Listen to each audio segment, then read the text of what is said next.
हालल दोन्ही हात म्हणजे जसे होते तसे उभे राहा. नंतर एका बाजून दुसऱ्या बाजूकडे हलत. नंतर हात किंवा झेंडा उंच करून एका दिवशी आता हे जे माझे हात आता हा झेंडा आहे.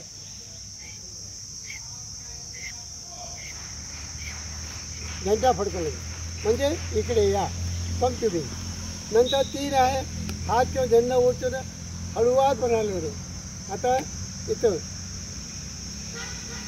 पहिलं फास्ट होतं आता स्लो आहे.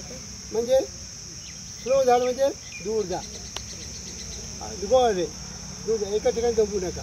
नंतर सावधानमध्ये उभे राहा आणि उभे राहा म्हणजे मला समजले नाही. आय डोंट अंडरस्टँड तुम्ही काय सांगितलं ते सर्व उभे राहायचं सावधानमध्ये. काय झालं तुम्ही का उभे राहिलं बघा सर मला समजलं नाही. ओके मग आता मी सांगितलं समजलं हातवर काय येतं. एका हाताची मुठी त्याची करून हे हाताची मुठी बांधून जोरात एक हां मला समजलं हात उंच करा. समजलं हां मला समजलं. नंतर सावधान उभे राहून मध्ये इकडे लक्ष द्या. Attention to be action.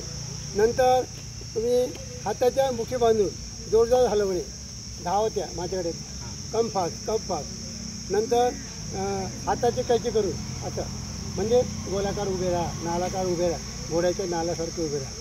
नंतर दोन्ही हात कोपरापासून खाली ओढणे असं म्हणजे खुली लाईन बनाव ओपन लाईन ठीक आहे ओपन लाईन. आलं लक्षात आलं का लक्षात. आता गणवेश आहे तुमचं गणवेशच्या पुस्तकामध्ये लिहिलेलं आहे.